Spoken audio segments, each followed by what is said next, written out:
GUI இந்தியாவின் தலை சிறந்த vernacular edtech brand, skilling everyone everywhere. விசாரணை கூட்டு வந்து கொலை பண்றதுக்கு யாரையா சொல்லுது? எவன்டா சொல்லுது? பர்டிகுலர் சுச்சுவேஷன் என்ன ஆயிடுச்சுன்னா இடம் இல்லை, என்ன பண்ணுறேனே தெரியல. அப்போ நான் என்ன பண்ணுவேன்னா சென்னை ரயில்வே ஸ்டேஷன் போயிடுவேன், சென்ட்ரல் போயிடுவேன். ஒரு சின்ன ஒரு லக்கேஜ் ஒன்று இருக்கும், சைடில் வச்சுப்பேன், ஹெட்ஃபோன்ஸ் மாட்டிப்பேன், கூட்டத்தோட கூட்டமாக பெட்ஷீட் மாட்டி அப்படியே படுத்துருவேன். உள்ளே தான் ப்ராக்டிஸ் பண்ணுவேன். டப்பு அப்போ வந்து அது எனக்கு கஷ்டமாக தெரியல. ஆக்சுவலி ஜென்ரல் ட்ரெயினில் தான் ட்ராவல் பண்ணுவேன், எல்லா பசங்களுக்குலாமே தெரியும். ஃபேஸ்புக்கிலலாம் அப்போல்லாம் ஃபோட்டோலாம் வந்துருச்சு. நான் டாய்லெட் கிட்ட வந்து உட்காந்து ஹெட்ஃபோன்ஸ் மாட்டிட்டு ரிஹர்சல் பண்ணிட்டு போகிறது வந்து நானும் ஃபெலினா, நாங்கள் 2 பேருமே ரிஹர்சல் பண்ணுறதெல்லாம் வந்து வந்துருச்சு, ஃபோட்டோலாம் வெளியே வந்துருச்சு. சாண்டினா வந்து கிங்ஸ் ஆஃப் டான்ஸில் அவர் தான் என்னை வந்து ஃபஸ்ட்டு மாரண மேலோட ரியாலிட்டி ஷோ பண்ணிகிட்டு இருக்கும்போது கொஞ்சம் கஷ்டப்பட்டு இருந்தேன் ஸ்டேக்லாம். அப்புறம் கிளாஸ்லேயே தங்கி அப்படியெல்லாம் போயிட்டு இருந்தது. சாண்டினா தான் வந்து கூப்பிட்டு வந்து இங்கே நீ பண்ணு தம்பி அப்படின்னு சொல்லி நான் அங்கே போய் ஆடிஷன்லாம் அட்டன் பண்ணி அதுக்கப்புறம் தான் போனேன். தங்குறதுக்கு இடம்லாம் இல்லாத போது வா வீட்டில் தங்கி 2 ரூம் இருக்குது, ஃப்ரீயாக இருக்குது வா அசால்ட்டாக சொல்லிட்டாரு. இல்லைண்ணா அது ப்ராக்டிஸ் போகணும் வரணும் அந்த மாதிரி. வாடா ப்ராக்டிஸ் தானே, அதான் ரொம்ப அசால்ட்டாக கூப்பிட்டு போயிட்டு வீட்டில் விட்டார். சாண்டினா வீட்டில் தாங்க நான் உண்மையாலுமே நான் இந்த கிங்ஸ் ஆஃப் டான்ஸ் இந்த ஜோடி இந்த டைம்லலாம் தங்கினேன். இதுதான் உண்மை. லைஃப்பில் நீங்கள் யாரை சூஸ் பண்ணுறீங்களோ இல்லையோ ப்ராப்பராக உங்களோட ஃப்ரெண்ட்ஸ் அண்ட் யுவர் மென்டர்ஸ். என்னோடய மென்டர்ஸ் நான் காலரை தூக்கி பெருமையாக சொல்லுவேன், 2 பேர். இவங்க 2 பேர் இல்லைன்னா நான் கிடையவே கிடையாதுங்க. கேள்விப்பட்டோம் ஒரு தடவை வந்து உங்களுக்கு படுக்கிறதுக்கு கூட இடம் இல்லாம நீங்க வந்து பஸ் ஸ்டாண்ட்ல இருக்கிற மாதிரியான ஒரு சூழ்நிலை ரயில்வே வந்தது. ஸ்டேஷனில் ஆமாம், ரயில்வே ஸ்டேஷன்ல சென்னை சென்ட்ரல் ரயில்வே ஸ்டேஷன். அது ஸ்டார்டிங் ஸ்டேஜ். அது ரியாலிட்டி ஷோவில் பார்ட்டிசிபேட் பண்ணும்போது இருந்தாங்க, ஹெல்ப் பண்ணலாம் இருந்தாங்க. பட் ஒரு சுச்சுவேஷனில் என்னால் யார்கிட்டையுமே போய் திடீர்னு அப்படி, ஏன்னா சென்னைக்கு ஃபஸ்ட் டைம் அப்போ தான் வரேன். சின்ன வயசில் ஒரு வாட்டி வந்துட்டு போயிருக்கேன், மெரினா பீச்சுக்கு மட்டும் வந்துட்டு போயிருக்கேன். அப்போது வந்து ஒரு பர்டிகுலர் சுச்சுவேஷன் என்ன ஆயிடுச்சுன்னா இடம் இல்லை, என்ன பண்ணுறேனே தெரியல. அப்போ நான் என்ன பண்ணுவேன்னா சென்னை ரயில்வே ஸ்டேஷன் போயிடுவேன், சென்ட்ரல் போயிட்டு இது யாருக்குமே தெரியாது. ஆக்சுவலி எனக்கு என் ஃப்ரெண்ட்ஸுக்கு மட்டும்தான் தெரியும், வேறு யாருக்குமே தெரியாது. அங்கே என்ன பண்ணுவேன்னா ஒரு சின்ன ஒரு லக்கேஜ் ஒன்று இருக்கும், சைடில் வச்சுப்பேன், ஹெட்ஃபோன்ஸ் மாட்டிப்பேன், கூட்டத்தோட கூட்டமாக பெட்ஷீட் மாட்டி அப்படியே படுத்துருவேன். உள்ளே தான் ப்ராக்டிஸ் பண்ணுவேன். அப்போ வந்து அது எனக்கு கஷ்டமாக தெரியல. ஆக்சுவலி அதை வந்து வெளில சொல்லி கஷ்டப்படணும்லாம் இல்லை. நாளைக்கு நான் ரிஹர்சலில் என்ன பண்ணணுன்றது அந்த பெட்ஷீட்குள்ளே தான் யோசிச்சுட்டு இருப்பேன். அங்கே வந்து இவங்க கூட படுக்கிறோம், இங்கே இருக்கும், அப்படிலாம் எனக்கு தோணாது. எனக்கு இப்போ படுக்க ஒரு இடம் வேணும், ப்ராக்டிஸ் சாங் கேட்டு ப்ராக்டிஸ் பண்ண எனக்கு ஒரு இடம் வேணும், அவ்வளோதான். அங்கே தான் படுப்பேன், டக்குன்னு எழுந்திப்பேன். அங்கே அந்த டாய்லெட் பப்ளிக் டாய்லெட் இருக்கும், டக்குன்னு போவேன், ட்ரெஸ் மாற்றிட்டு போயிடுவேன். நான் எப்படி மாட்டினேன்னா எல்லா நாளுமே இந்த லக்கேஜ் கையிலே வச்சு சுற்றிட்டு இருந்தேன். மண்டை மேலே இருக்கிற கொண்டையை மறந்துட்டேனான்ற மாதிரி அந்த லக்கேஜ் கையிலே வச்சுட்டு இருக்கிறது வந்து பார்த்துட்டாங்க. நீ என்ன எப்போ பார்த்தாலும் கிளாஸ்க்கு லக்கேஜோடையே போறியே, என்ன தப்பாக இருக்கேன்னும் போது அப்போ கூட நான் அவங்ககிட்ட நான் சொல்லலை இந்த மாதிரி சென்ட்ரல் அங்கே தான் நான் படுக்கிறேன்னு சொல்லி. எனக்கு என்னென்னா நிறைய ரியாலிட்டி ஷோஸில் நான் நிறைய பேர் பேசி பார்த்துருக்கேன், இந்த மாதிரி வந்தோம். அது என்னமோ என்னை எங்கேயோ ஒரு இடத்துல பயங்கரமாக ஸ்டாப் பண்ணோம். எனக்கு அது சொல்லணுன்னே தோணாது. இது சொல்லாமா இதெல்லாம் வேணாமா அப்படின்னு சொல்லி யோசிச்சுட்டு இருப்பேன். பசங்க தான் சொல்லுவாங்க, சொல்லு இதெல்லாம் இருக்கிற உண்மை தானே, இது ரியாலிட்டி தானே, இது சொல்லு, ஏன் கூச்சப்படுற அப்படின்னு சொல்லுவாங்க. எனக்கான ரைட்டான ஒரு மேடை வரட்டும், நான் அப்போ சொல்கிறேன். இப்போ வேணாம் எனக்கு இதை வச்சு நம்ம சிம்பத்தி கிரியேட் பண்ணலாம் வேணான்னு. ஆனால் பிக் பாஸ் வீடு வந்து எல்லாமே ஓப்பன் பண்ண விட்டுருச்சுங்க. எல்லாமே நம்மளுக்குள்ளே இருக்கிற எல்லா உண்மையான விஷயங்கள் எல்லாமே கொட்டிருச்சு உள்ளே பயங்கரமாக.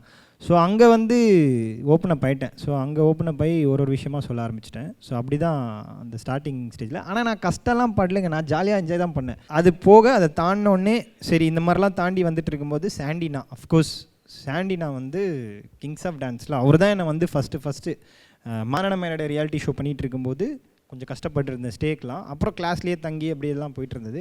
அப்புறம் விஜய் டிவிக்கு என்னை ஃபஸ்ட்டு இது பண்ணது வந்து சாண்டினா தான் வந்து கூப்பிட்டு வந்து இங்கே நீ பண்ணு தம்பி அப்படின்னு சொல்லி நான் அங்கே போய் ஆடிஷன்லாம் அட்டன் பண்ணி அதுக்கப்புறம் தான் போனேன். அப்புறம் தங்கும்போது தங்குறதுக்கு இடம்லாம் இல்லாத போது வா வீட்டில் தங்கி 2 ரூம் இருக்குது, ஃப்ரீயாக இருக்குது வா அசால்ட்டாக சொல்லிட்டாரு. நான் இல்லைண்ணா அது ப்ராக்டிஸ் போகணும் வரணும் அந்த மாதிரி. வாடா ப்ராக்டிஸ் தானே, அதான் ரொம்ப அசால்ட்டாக கூப்பிட்டு போயிட்டு வீட்டில் விட்டார். சாண்டினா வீட்டில் தாங்க நான் உண்மையாலுமே நான் இந்த கிங்ஸ் ஆஃப் டான்ஸ் இந்த ஜோடி இந்த டைம்லலாம் தங்கினேன். இதுதான் உண்மை. இதை நான் எங்கேயுமே சொல்லலை, அவர் வீட்டில் தான் தங்கினேன். அப்புறம் அது தெரில, அவர் அவ்வளோ அது வந்து எங்கேயோ போய் தங்குறோன்ற மாதிரிலாம் இல்லை, என் அண்ணன் வீட்டில் நான் தங்குறேன் அப்படின்ற மாதிரி இருந்தது. ஸோ அங்கேயுமே நான் பெருசாக என்னை கஷ்டப்பட விடல, ரொம்ப ஈஸியாக இருந்தது, ரொம்ப இதுவாக இருந்தது. அதுக்கப்புறம் வந்து இப்போது சமீப காலமாக கார்த்திக் அண்ட் சாந்தினின்னு சொல்லி இருக்காங்க என் ஃப்ரெண்ட்ஸ். அவங்க வீட்டில் தான் தங்குறேன், எல்லாமே அங்கே தான் ஃபுல்லாக எல்லாமே ஸ்டே பண்ணுறது எல்லாமே. எனக்கு இங்கே ஒரு ரெண்டட் ஹவுஸ் இருந்தாலுமே அங்கே தான் நான் போய் தங்குவேன். ஸோ அங்கே ஒரு ஃபேமிலி மாதிரி என்னை பார்த்துப்பாங்க, அவங்க ஃபேமிலி ஃபுல்லாகவே பார்த்துப்பாங்க. அகெயின் அவங்கள வந்து தேங்க்ஸ் சொல்கிறதுக்கெலாம் எனக்கு அவங்க தேர்ட் பர்சன் மாதிரி ட்ரீட் பண்ண விரும்பல. ஸோ தேர்ட் பர்சன் மாதிரி ட்ரீட் பண்ணிடக்கூடாது. ஸோ அதான் மேட்டர். ஊர்லேருந்து நம்பிக்கையோட கிளம்பி வந்தால் எந்த ஒரு மேடையை வேணால் போய் சேரலாம் அப்படின்றதுக்கு இன்னைக்கு நீங்கள் வந்து உதாரணமாக இங்கே உட்கார்ந்துட்டு இருக்கீங்க. ஐ திங்க் ஒரு பெரிய இன்ஸ்பிரேஷன் தான். Thank you so much. இந்த மாதிரி விஷயங்கள்லாம் கண்டிப்பாக உங்களுக்கு தெரிஞ்சிருக்காது, இவ்வளோ கஷ்டப்பட்டிருக்காரு அப்படிங்கிறது எல்லாமே இல்லையா? தெரியாதுங்க. இப்போ வந்து பிக் பாஸில் பார்த்து தான் எங்களுக்கு தெரிய வந்தது இந்த மாதிரி வந்து ஸ்டேஷன்லலாம் படுத்துருக்கான் அப்படின்ட்டுன்னு. நான் ஏதோ ஓகே அவங்க ஃப்ரெண்ட்ஸ் எல்லாம் இருக்காங்க, நிறையா பேர் போகிறாங்க, ஸோ அங்கே போய் தங்கியிருப்பான்னு நினச்சேன். இப்போ தாங்க உணர்றோம் நிஜமாலே அவன் அவ்வளோ கஷ்டப்பட்டுருக்கான்ட்டு. மேபி அவனுக்கு அது கஷ்டமாக இருக்காதுன்னு நினைக்கிறேன். பட் எனக்கு நினச்சாவே நாங்கள் ஒன்றும் அந்தளவுக்கு கஷ்டப்படலன்னு நினைக்கிறேன். ஸோ எங்களுக்கு இப்போ தான் தெரியும். எப்பவுமே சிரிச்சுக்கிட்டே தான் இருப்பார்ல, எதையுமே வெளியே காட்டிக்காம. எங்கள் அப்பா மாதிரி தான் அவன். ஆக்சுவலி நிஜம் சொல்லணும்னா வந்து எங்கள் அப்பா இருக்கிறப்ப தான் வந்து வீட்டில் வந்து அப்படியே ஜாலியாக இருப்போம். ஸோ இப்போ இவங்களோட ஃப்ரெண்ட்ஸ் வந்து இந்த ரமேஷ் இவங்கெல்லாம் வருவாங்க. இவங்கெல்லாம் வந்தால் வந்துட்டு கலகலன்னு சிரிச்சிட்டே இருப்பாங்க, எங்கள் டேடி இருந்த மாதிரி. ஸோ எங்கள் டேடி இருக்கிறப்போ எல்லா பசங்களையும் சேர்த்துட்டு சிரிச்சிட்டு இருப்பாங்க. இப்போ இவன் வந்து அவங்களோட ஃப்ரெண்ட்ஸை கூட்டிகிட்டு வரான், எங்கள் வீட்டுக்காகட்டும் இல்லை நம்ம பிரதர் கண்ணன் வீட்டுக்காகட்டும். வந்தாக்கா இவங்க இருந்தாவே வந்துட்டு அவங்க போகிற வரைக்கும் அப்படியே ஜாலியாகவே இருக்கும், அப்படியே எல்லாத்தையுமே மறந்துட்டு சிரிச்சிட்டே இருப்பாங்க. ஆக்சுவலி என்னன்னா இந்த இந்த இந்த ஸ்டோரிஸ்லாம் நான் சொல்லும்போது இப்போ புதுசாக என்கிட்ட ஒரு ஃப்ரெண்டு ரொம்ப க்ளோஸ் ஆகிறாங்கன்னா அவங்ககிட்ட நான் வந்து இந்த விஷயம்லாம் நான் சொல்லும்போது ஆப்போசிட்டில் அவங்க அழுதுட்டு இருப்பாங்க. நான் ஜாலியாக சொல்லிகிட்டு இருப்பேன், இந்த மாதிரிலாம் இருக்கும், இந்த மாதிரிலாம் போயிருந்தோம், இந்த மாதிரிலாம் தங்கியிருக்கேன், இந்த மாதிரிலாம். அவங்க வந்து ஃபீல் பண்ணுறது பார்க்கும்போது அப்போ தான் எனக்கே புரியும், ஓ இதுதான் கஷ்டமா, ஓ இந்த மாதிரிலாம் வந்து இதுவா அப்படின்னு. அந்த டைமில் என்னென்னா எனக்கு எப்படியாச்சும் அந்த பர்ஃபார்மன்ஸ் ஹிட் பண்ணிடணும், அவ்வளோதான். ரொம்ப வந்து அந்த பர்ஃபார்மன்ஸ் அந்த டான்ஸ் ஓரியன்டாக இருப்பேன். எங்கே தங்குறேன் என்ன சாப்பிட்றாலாம் எனக்கு அது கஷ்டமாகவே தெரியாது. ஒரு வேலை எப்படின்னா ஃபுட்டு இல்லைன்னா கூட பரவாயில்ல, ப்ராக்டிஸ்க்கு போயிடணும் டைமுக்கு. நாளைக்கு எப்படின்னா தூங்கி ஃப்ரெஷ்ஷாக போயிடணும். அது எங்கே தூங்கினா என்ன அதெல்லாம் எனக்கு தெரியாது. இவங்கெல்லாம் அப்படி ஃபீல் பண்ணும்போது தான் எனக்கு வந்து ஓ அப்படியா இதெல்லாம் வந்து இவ்வளோ ஒரு இது இருக்கா அப்படின்னு. நான் உண்மையாலுமே சொல்கிறேன், கஷ்டப்படல. அதை வந்து ரொம்ப எமோஷனாக சிம்பத்தி அப்படி நான் எடுத்துக்கல. அது ரொம்ப இதுவாக நான் எடுத்துக்கல. எனக்கு நான் பிடிச்சி தான் பண்ணேன். நான் ஜென்ரல் ட்ரெயினில் தான் ட்ராவல் பண்ணுவேன், எல்லா பசங்களுக்குலாமே தெரியும். ஃபேஸ்புக்கிலலாம் அப்போல்லாம் ஃபோட்டோலாம் வந்துருச்சு. நான் டாய்லெட் கிட்டே வந்து உட்காந்து ஹெட்ஃபோன்ஸ் மாட்டிட்டு ரிஹர்சல் பண்ணிட்டு போகிறது வந்து நானும் ஃபெலினா நாங்கள் 2 பேருமே ரிஹர்சல் பண்ணுறதெல்லாம் வந்துருச்சு, ஃபோட்டோலாம் வெளியே வந்துருச்சு. இந்த மாதிரி வந்து இவங்க ஜென்ரலில் உட்காந்துட்டு போயிட்டுருக்காங்கன்னு.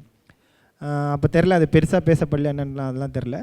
பட் நாங்கள் பார்த்து சிரிச்சிட்டு இருந்தோம், அடா பாவிங்களா இதை எடுத்து போட்டிங்களே அப்படின்ற மாதிரி. ஜாலியாக தான் இருப்போம், ஜாலியாக ஜென்ரலில் தான் போவோம். காலையில் வந்து இறங்குவோம், சென்னையில் காலையில் வந்து இறங்கினோடனே ஒரு 20 பேர் பாய்ஸோடு வந்து இறங்குவோம். அப்படியே சென்ட்ரல் ரயில்வே ஸ்டேஷன்லேருந்து அப்படியே நேராக பிரசாத் ஸ்டுடியோ வருவோம். பிரசாத் ஸ்டுடியோவில் போனோடனே அப்படியே ஸ்டேஜ் ஏற்றி ரிஹர்சல் பண்ணுவேன். அப்படியே பாய்ஸை அனுப்பிச்சிட்டு நான் உக்காண்ட்ருப்பேன். அப்படியே ஷூட் போவோம். ஷூட் முடிஞ்சோடனே நெக்ஸ்ட் டே விடிய காலைல 5 மணி வரைக்கும் போவோம். அப்படியே நெக்ஸ்ட் டே காலையில் வந்து லால்பாக் எக்ஸ்பிரஸ் அதில் தாங்க ட்ராவல் பண்ணுவேன். அப்படியே ஓடுவேன், அப்படியே போயிட்டு ஜென்ரல் ஏறி போய் அப்படியே வந்துடுவோம். அப்படியே வந்து வீட்டுக்கு போகிறோம். இப்படி தான் ட்ராவல் போயிட்டே இருக்கும் ஃபுல்லாக. இது வந்து சிம்பத்தியோ இல்லை கஷ்டப்பட்டேன்னு இல்லை, இதை இஷ்டப்பட்டு ஜாலியாக பண்ண ப்ராசஸ். அதான் உங்களுக்கு ஸ்ட்ரென்த்தாக இருந்திருக்கு. ஆமாங்க, அதான் ஜாலி, செம்ம ஸ்ட்ரென்த், அதெல்லாம் செம்ம ஃபன்னு. அண்ணன் வந்து ஒரு விஷயம் வந்து சொன்னார், நாங்கள்லாம் கஷ்டமே படலை அப்படின்னு சொல்லிட்டு. ஆனால் அதில் எனக்கு ஒரு சின்ன சேஞ்ச் இருக்குது. ஏன்னா வீட்டில் அப்பா அப்படின்னு ஒருத்தர் இருந்தார். திடீர்னு யாருமே எதிர்பார்க்காத விதத்தில் அவர் இல்லாமல் போயிட்டாரு. அந்த முழு பொறுப்பும் அண்ணனுக்கு தானே வந்திருக்கும். நீ போய் உன்னோட பேஷனை ட்ரை பண்ணு, வீட்டை பற்றி கவலையே படாத. இல்லை, 2 பேருக்குமே, எங்கள் சின்ன அண்ணனும் ஆகட்டும் பெரிய அண்ணனும் ஆகட்டும் 2 பேருக்குமே அந்த பொறுப்பு வந்தது. ஆக்சுவலி இவங்க 2 பேருமே வந்து எனக்கு அந்த ஸ்பேஸ் கொடுத்துருக்கலனா, நீ போ நாங்கள் பார்த்துக்குறோம் அப்படின்னு சொல்லி கொடுத்துருக்கலனா ரொம்ப ரொம்ப ரொம்ப கஷ்டம். அவங்க நினச்சா சொல்லியிருக்கலாம் இந்த மாதிரி வந்து இல்லை நீயும் டான்ஸ்லாம் வேண்டாம், மூட்டை கட்டி வச்சுட்டு வேலைக்கு போ. காலேஜ் டைமில் சொல்லிட்டு இருந்தாங்க. காலேஜ் டைமில் கொஞ்சம் படி அப்படின்ற மாதிரி அந்த ஒரு ப்ரெஷர் இருந்தது. நம்ம யார் பேச்சு கேட்டோம், நம்ம டான்ஸ் தான். நம்ம காலேஜ் சூஸ் பண்ணதே எந்த காலேஜில் கல்ச்சுரல்ஸ் அதிகமாக அனுப்புவாங்களோ அந்த காலேஜாக பார்த்து தான் சூஸ் பண்ணி நான் போய் சேர்ந்தேன். அதுக்கப்புறம் வந்து 2 பேருமே பயங்கர சப்போர்ட்டிவு, செம்ம சப்போர்ட்டிவு. அதுவும் எங்கள் சின்னண்ணா வந்து அவன் தான் எல்லாமே பார்த்துப்பான். என்னோடய ரீசார்ஜு, ட்ரெஸ்ஸுக்கு, வீக்லி எனக்கு ட்ராவல் பண்ணுறதுக்கு, ஃபுட்டுக்கு எல்லாருக்குமே வந்து சின்னண்ணா வந்து பயங்கர சப்போர்ட்டிவு. இவர் வந்து ஓப்பன் அப், இவர் கையில் தான் கொஞ்சம் அந்த இது இருந்தது, அந்த பவர் இருந்தது. ஓப்பன் அப் பண்ணி விடணும் என்ன, அதனால் விட்டுட்டாப்புல ஓப்பனாக. சரி ஓகே பண்ணு, கண்டிப்பாக அதை மிஸ்யூஸ் பண்ணக்கூடாது, இல்லைனா அதை ஈஸியாக எடுத்துக்கூடாது அப்படிங்கிறது அந்த ஒரு ரெஸ்பான்சிபிலிட்டி எவ்வளோ உங்களுக்கு இருந்தது? ஏன்னா வந்து உங்களை நம்பி அமைச்சிருக்காங்க, கரெக்டாக நீங்கள் வந்து அந்த டெஸ்டினேஷனை ரீச் பண்ணணும். ஸோ எங்கேயுமே வந்து அதை ஈஸியாக எடுத்துக்கிட்டு மிஸ்யூஸ் பண்ணாம இருக்கணும் அப்படின்ற அந்த ரெஸ்பான்சிபிலிட்டி உங்களுக்கு அதை பத்திலாம் யோசிச்சிருக்கீங்களா நீங்க? இன்ட்ரெஸ்ட் தான் எனக்கு வந்து ஸ்கூல் படிக்கும்போதே டான்ஸ் ஸ்கூலில் வந்தாச்சு, நிறைய சின்ன சின்ன ஸ்டேஜஸ்லாம் ஏறியாச்சு. இதை விட சின்ன சின்ன ஸ்டேஜஸ்லலாம் போய் ஆடியிருக்கோம்.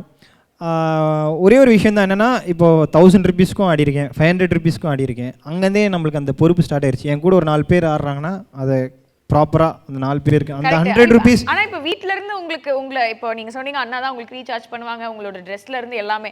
ஸோ அந்த ஒரு பொறுப்பும் இருக்குல்ல. ஓகே, நமக்கு வீட்டில் நம்மள ப்ரெஷரும் பண்ணல, வீட்டில் நம்ம கொடுத்தும் அனுப்புறாங்க. அதுதான் சொல்கிறேன். அவங்க கொடுத்த அந்த ஒரு இதுதான் வந்து வெளியில் என் கூட என் பாய்ஸ் ஆகட்டும். அப்புறம் மெயினாக வந்து உங்கள் லைஃப்பில் நீங்கள் யாரை சூஸ் பண்ணுறீங்களோ இல்லையோ ப்ராப்பராக உங்களோட ஃப்ரெண்ட்ஸ் அண்ட் யுவர் மென்டர்ஸ். என்னோடய மென்டர்ஸ் நான் காலரை தூக்கி பெருமையாக சொல்லுவேன். 2 பேர். அவங்க இல்லைன்னா நான் இந்த இடத்துல கிடையாது. கண்டிப்பாக எல்லாருக்குமே தெரிஞ்சிருக்கும். சாண்டி அண்ணா அப்புறம் கார்த்திக் ராஜன், இவங்க 2 பேர் இல்லைன்னா நான் கிடையவே கிடையாதுங்க. அவங்க இல்லைன்னா கண்டிப்பாக கிடையாது. அவங்கக்கிட்ட நிறைய ட்ராவல் பண்ணியிருக்கேன், பார்த்துருக்கேன் எப்படி ஒரு ஷோ எப்படி பண்ணணும், கூட இருக்கிற பாய்ஸை வந்து எப்படி பார்த்துக்கணும். எல்லாமே மென்டர்ஸ் தாங்க எல்லாமே. சரி, இப்போ அண்ணா கிட்ட கொஞ்சம் கேட்கலாம். அண்ணி நீங்கள் சொல்லுங்கள், எவ்வளோ சந்தோஷமாக இருக்குது. அண்ட் வந்து உங்களுக்கும் கண்டிப்பாக கல்யாணம் ஆகி வந்தோடனே தெரிஞ்சிருக்கும் அவருக்கு அந்த டான்ஸ் மேலே வாழ்க்கையில் ஜெயிக்கணும் அப்படின்ற அந்த வெறி எவ்வளோ அதிகமாக இருந்தது அப்படின்ட்டு சொல்லுங்கள். ஆக்சுவலி சொல்லப்போனால் கல்யாணம் ஆகி 1 year அவர் சரியாக பேசல. இன்ட்ராக்ஷன் இருக்குல்ல எங்கள் 2 பேர்கிட்டையும். நானே நிறைய தடவை அம்மா கிட்ட சொல்லியிருப்பேன் அவர் நிறைய இன்ட்ராக்ட் பண்ண மாட்டாரன்ட்டு. அப்புறமா அம்மா சொல்லுவாங்க, இல்லைம்மா நீ புதுசு இல்லை, ஸோ அவனுக்கு கொஞ்சம் அவ்வளோ ஈஸியாக அவன் மிங்கிள் ஆக மாட்டான், கொஞ்ச நாள் போட்டோன்ட்டு. இப்போது முன்ன மாதிரி இல்லை, ரொம்ப ஈஸியாக இருக்குது பழகிறதுக்கு எல்லாம். ஸோ ரொம்ப சந்தோஷமாக இருக்குது. நிறைய எங்கள் தெரியாதவங்கெல்லாம் என்ன இப்போது மணி அவங்க அண்ணி தானேன்ட்டு இது பண்ணுறாங்க. ரொம்ப பெருமையாக இருக்குது. Beautiful. GUI, இந்தியாவின் தலை சிறந்த vernacular edtech brand, skilling everyone everywhere. விசாரணை கூட்டு வந்து கொலை பண்றதுக்கு. யாரையா சொல்லுது? எவன்டா சொல்லுது?